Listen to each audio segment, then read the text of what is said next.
Salut à tous et bienvenue dans cette nouvelle vidéo un peu spéciale tout simplement parce que je vais vous raconter la folle histoire de Airbnb. Voilà, une histoire en tout cas semée d'embûches mais avec une fin heureuse. L'idée ça va être vraiment de se pencher sur l'histoire fascinante des fondateurs d'Airbnb. Ils sont deux. L'aventure d'Airbnb commence en 2007 dans un appartement délabré de San Francisco, habité par Brian Chesky et Joe Gebbia, deux étudiants en design. L'appartement est en désordre, les chaussettes sales, des restes de pizza aussi qui jonchent le sol et ils peinent en tout cas à payer leur loyer. Leur propriétaire décide même d'augmenter le loyer, les forçant à trouver une solution rapidement. Brian et Joe ont une idée ingénieuse. Plutôt que d'aller enchaîner les petits boulots comme on pourrait le penser, ils décident de louer donc des matelas gonflables, des airbeds, dans leur appartement pour la prochaine convention de design à San Francisco. Donc ils créent un site web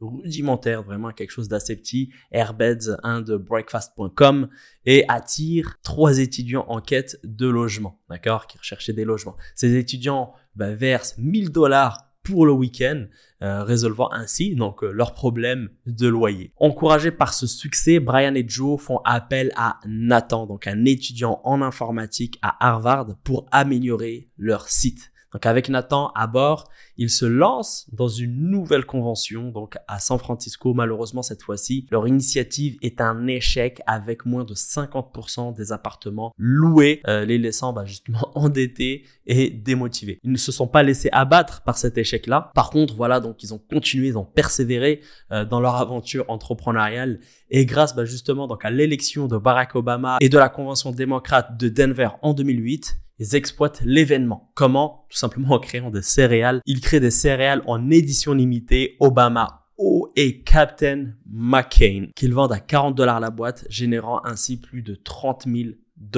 de chiffre d'affaires. Avec l'argent généré, ils décident de réinvestir dans leur première boîte pour raccourcir justement leur nom de domaine en Airbnb et cela va leur permettre justement d'élargir avec ce chiffre d'affaires donc l'offre pour inclure des logements entiers.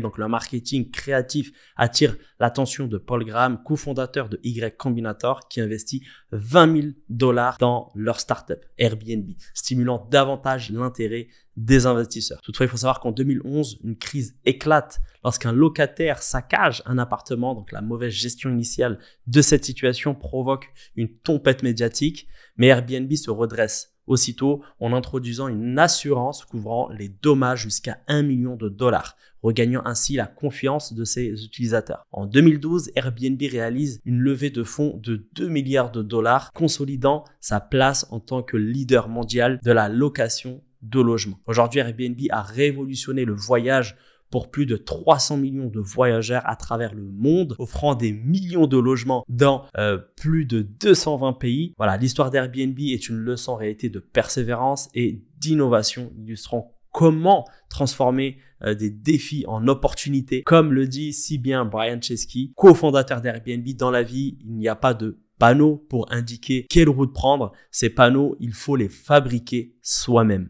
Voilà, merci d'avoir regardé en tout cas cette vidéo. J'espère qu'elle vous a plu. J'espère que le concept vous a plu. Si c'est le cas, n'hésitez pas à liker, vous abonner et moi je vous dis à très bientôt pour une prochaine vidéo. Salam alaikum.